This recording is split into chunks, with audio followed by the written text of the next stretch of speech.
kita lagi di tempat souvenir.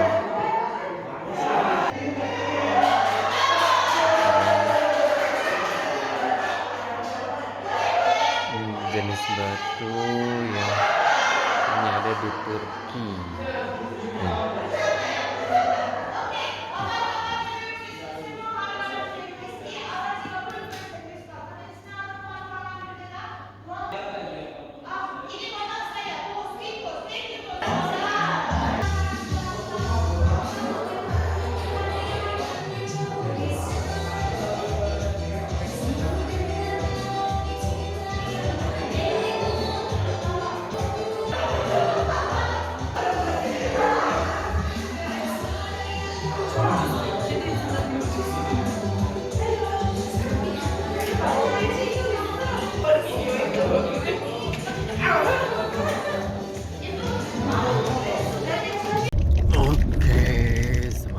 Balik lagi guys, family channel. Oke teman-teman, nih kali ini kita mau ke gereja bawah tanah ya. Ini open air museum.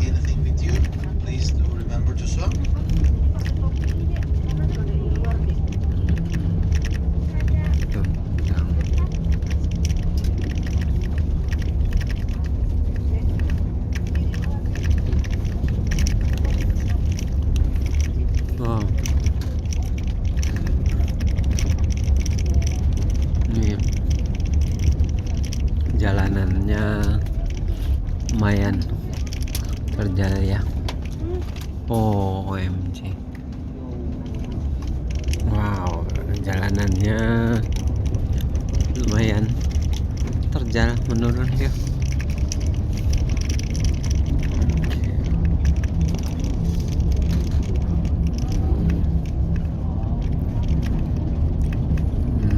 Gereja bawah tanah. Mungkin karena gereja mula-mula karena dulu perang, jadi orang zaman dulu, orang-orang Kristen pertahankan kepercayaannya, perang harus ini nih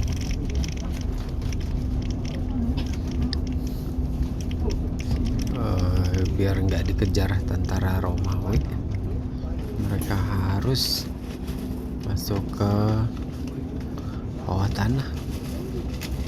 Seru. Ini kita lihat ya ke dalam. Ini. Oke, ini kita agak naik. Mau lihat gereja bawah tanahnya. Kurang lebih seperti ini. Bagian paling bawah di sana. Oh, ini bentuknya gereja. Gua ya, kayak hotel dalam gua sebenarnya. Oh, gereja bawah tanah. Gereja mula-mula. All that you see around used to be the churches and chapels, which were carved out by the early Christians who actually fled to Cappadocia due to Roman persecution. You know, until 330 AD, Christianity was not permitted to practice freely. So 330, the Roman Emperor called Constantine the Great accepted Christianity, baptized, and then died as a Christian. So after his action, Christianity was freely practiced by the people. But before that, from the big cities like Constantinople, Ephesus, Smyrna, or any other big city that you can remember in the ancient world, people mainly fled to the countryside. And they believed that in the countryside they could hide easily and they could keep their faith secretly and pray secretly. That's why Cappadocia, it's been always a great shelter for the early Christians. As they fled from the Roman persecution, they came to this place and they started carving their churches directly onto the soft rock. Remember what I told you yesterday, underground city also became a very important shelter for the early Christians. So, even though after the Christianity has been accepted, Cappadocian Christians, they keep this tradition alive. They still kept on carving their churches onto the soft rock. You're in the countryside. You don't really get to see the cathedral-style structures like what we saw in Istanbul called Ayasofya. Because of these places are always considered as countryside, size-wise these churches were small. But when it comes to the carving them onto the soft rock, it was not a big deal. It was an easy job for them. So after the Christianity has been accepted, obviously this place turned into a monastery. You know, monasteries are the places where people go and stay and dedicate their life into the religion. And you know, monasteries are the places which people being accommodated at the same time. So if you are curious where these people used to stay, the first piece of rock right across the entrance, that was the dormitorium for the ladies. And then the one outside today, the one that you can see also on the right hand side, that one is the place which is known as dormitory of the men. Sorry. Gentlemen used to stay in that rock, ladies used to stay in that rock, and all the other small holes that you see around these caves used to be the churches. Means as fresh, they used to cover the walls of the churches, all the colors and all the motifs that they applied, which is known as fresco. So frescoes can be seen in some of the churches. I'm not going to highlight 29 of these churches that we have here. I'm going to highlight the important ones and the well-preserved ones for you to visit as you are browsing around. But the first things first, when you are inside the church, no photography and no video recording allowed. Inside. Only inside. Outside, feel free. Remember, I only highlight the places where the photography is not permitted. Other than that, go for it. No, inside the churches, no photography and no video recording, plus no guide commentary allowed.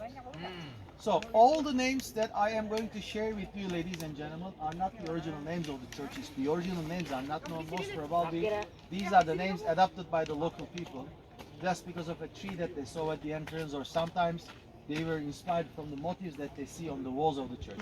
Apple Church. But it has got nothing to do with that American company. Nothing to do with Apple. So, Apple Church, most probably there was an apple tree at the entrance. That's why people call it as Apple Church. Down to the stairs, when you turn right, there are more staircases. When you go to the bottom, on the right hand side, there will be an entrance of a small church. This is one of the best preserved examples that you can see today. When you enter the Apple Church, there are 4 pillars carved out from the soft rock. Architecturally, having these pillars were unnecessary. But in order to have this cross plan, they carved these pillars from that soft rock. So when you look at these architectural drawings, it literally has got a cross shape. It was a very Greek tradition. So when you look at the apsis, you can see some of the local saints from Anatolia, as well as some of the disciples of Jesus Christ and Jesus Christ himself, St. Paul, St. John the Evangelist, St. John the Baptist. They're always carved they're always depicted on the walls of the church. This is one of the well-preserved examples which I highly recommend you to see. The second one, can you see a man standing with a hat? Yeah. With a burgundy back? That's where he is standing at the entrance of the St. Barbara Chapel. Decorational wise, I'm not able to highlight the St. Barbara Chapel is very important one, but it has a very important value for the early Christians in Cappadocia, because St. Barbara was a young teenager. She was a teenager girl. She accepted Christianity without the permission of her own parents. That's because she converted to Christianity from paganism to Christianity. At that time they were pagans, you remember? So from paganism to Christianity, she was killed, martyred by her own parents. Imagine that you're having a teenager girl, because she changed the religion, yet you slaughter her because of she changed her religion. So after that, after she was killed by her own parents, she became a local saint for Cappadocia. So the Cappadocians, they carved out this small chapel and dedicated it to Saint Barbara. Number 3, right on the other side, that is called a Snake Church. Snake Church, yes, you heard it right, snake. Remember, whenever they were naming their churches, they were always inspired from the things that they see on the walls or the things outside. When you look at the wall, you are going to see a dragon-shaped or snake-shaped animal, which has been depicted as devil. And there are 2 men on the horseback holding their spears and trying to kill that animal, Saint Onuprius and Saint Gregorius. These are the local saints of Cappadocia. And on the other wall, you're going to see a huge wooden cross held by a man and woman on the other side. Constantine the Great, just now I mentioned his name, the first Roman emperor who accepted Christianity, baptized and died as a Christian. The other side, Saint Helen. his mother. And right after he passed away, his mother, Saint Helen, sent an army down to Jerusalem to find the pieces of the wooden cross which Jesus was crucified. And they returned these pieces to Istanbul, to Constantinople, and then buried together with Constantine the Great. And then when you look through the apsis, it's a narrow church right across the entrance. You can see the face of Jesus Christ. Not too obvious, but if you look carefully, you can see it. So these are the three churches which are easy to access. Apple, San Barbara, and then the Snake Church. Those who would like to explore more, what I suggest you to do after visiting these three, I suggest you to walk all the way up. The one on the right hand side is not too big, it's a small and plain one. When you reach to the top, you're going to see a two-storied one. The ground floor, there are two rooms. The one on the right hand side is the food storage and kitchen. Remember, these people were staying here, so they had to have food as well. And the next door is their dining room. So what's so impressive about the dining room? Having the table still visible. So that table is made of the same type of rock. That's why it is still visible. Benches and the table in the middle is still visible. When you walk to the other end, there's another church called as Dark Church, but there is an extra admission fee. So after visiting these other churches, not really worth to pay for it. But when you walk behind the Dark Church, there is another one called as the Sandal Church, access through the staircases. It is as good as the Apple Church as well. It's something worth seeing as well. So when you walk to the top, you don't need to walk all the way back. If you keep walking that way, there are staircases which are going to bring you all the way to this place where we have started. Alright? Then you can walk towards the exit easily. Once again, ladies and gentlemen, those who want to visit the three easy ones, Apple, San Barbara, and Snake. You can follow the reverse direction. Start from the Snake, go to San Barbara, but once you go to Apple, you have to come back the same way to walk down. Those who want to see everything, start with Apple, then come to San Barbara, and followed by Snake. After the Snake Church, you can walk all the way up, and eventually this is going to be the path which is going to bring you all the way to the place where we have started. Restrooms, before the turnstile, on the left hand side, downstairs. When you pass through the turnstiles, remember where the buses are parked? You all have to do is to walk straight until you see the staircases on the left. That staircases is going to bring you to a shopping area. Semuanya balik lagi Les Family Channel. Ini kita mau makan siang sekarang. Makan putri kebab di dalam kendi. Ini restonya lumayan tradisional seperti ini ya. Kita lagi masuk. Oke. Ya. Iya. Oh. Wah, di bawah itu ada wine. Ya, kita makannya di atas. Yuk. Kita naik ke atas. Ini unik ya, restonya dalam gua. Sugar without sugar, medium. No sugar, no sugar. Oh, iya.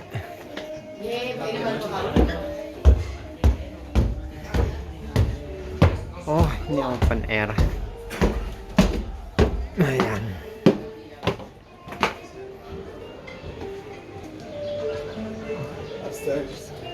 Oke, masih naik lagi. Oke, di sini. Nah, ini wine ya. Udah wine. Halo. Halo.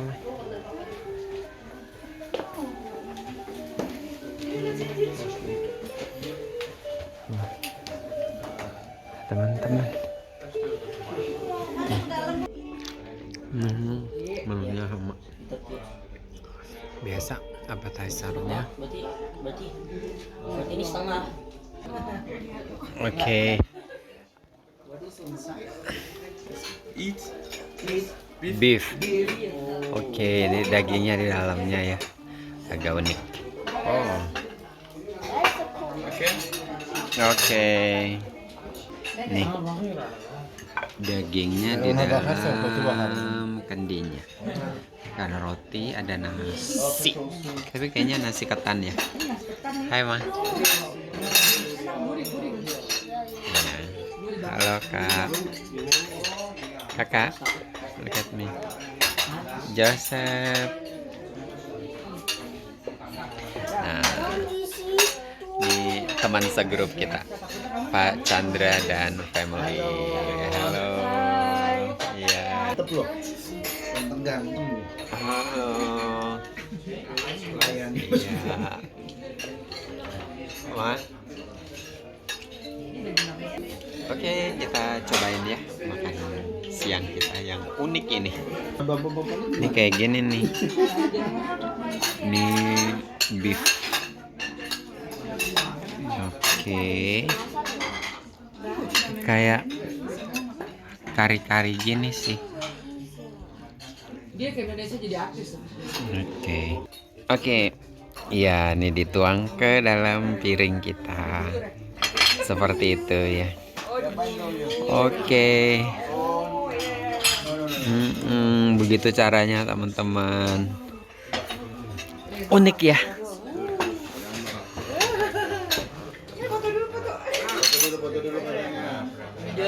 Videoin tuh saya kasih artis Indonesia.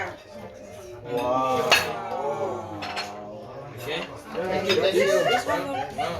Itu mau juga nggak tuh? Unik ya. Oke. Dessertnya kita nih. Baklava.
Tadi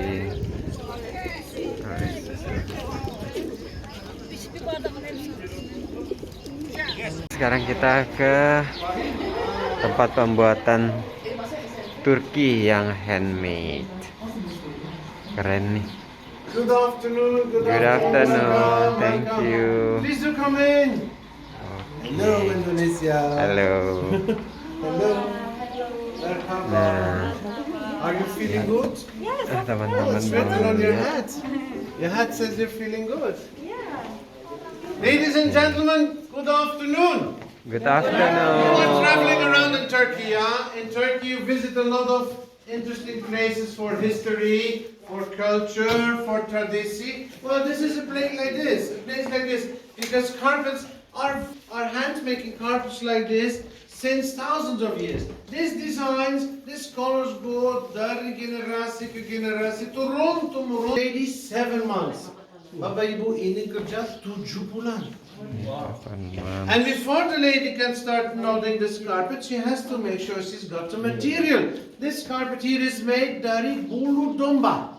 If you want to make a carpet dari bulu domba, you need to have domba.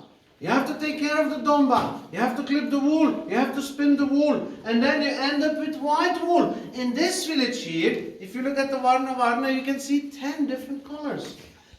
So you buy a carpet from Jakarta, you bring it home, you are happy because you have a Turkish carpet. But by accident, one night, you spill Coca-Cola on your carpet. If you spill Coca-Cola on that carpet, you know what will happen? The carpet will absorb your Coca-Cola. You have a black stain. Imagine, sir, you don't... This is a normal carpet like this. This is the pressing of the carpet. This makes the carpet more wet. And then she does the counting, the clipping. And after the clipping, this line is finished. Look, this is the counting. Lihat. Lihat ya. So this is what the carpet will look like when it's finished.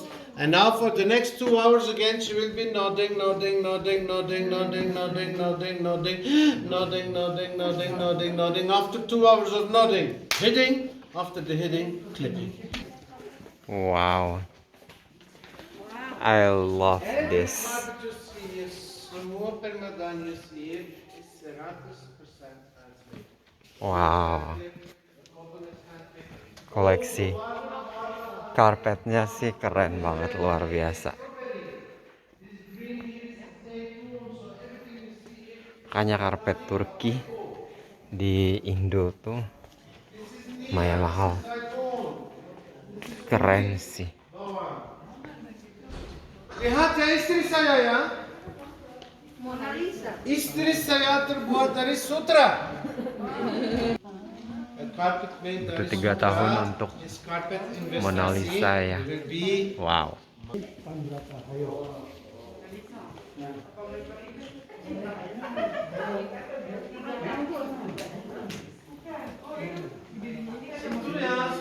Here, red color, ladies use beet. You know beet, yeah? What beet? This is Nila. This, ladies and gentlemen, is kulit bawang. So the ladies use the plants they have in their garden. It has its own carpet and its own sejada. Let me bring you to another village. Let me bring you to Kampung Zara. Look, lihat, Kampung Zara makes this carpet. This carpet is warna-warni, a lot of colors in this carpet. Why? Because Kampung Zara, Baba Ibu, is in a valley. If your village is in a valley, tidak babi, yeah, babik. It's very cold, very dry, not many colors. Charge against it, charge against it. Tidak durian ya. Ini kita mau dikasih minum teh apel. Oke, kita cobain ya teh apel. Teh apple, we have very special apple in Cappadocia. Kita cobain. Osman götün çalıyor. If your village is very high on a mountain, Segar, segar. for instance, you live on Mount Erciyes. On Mount Erciyes, it's very cold. No plants, no colors. But colors, and every village has its own design. And look at carpet orange. Look, and look. You see? If your carpet does not change color, then it is fabric. If your carpet changes color, then into the bendings, the light gets a bit. Wow.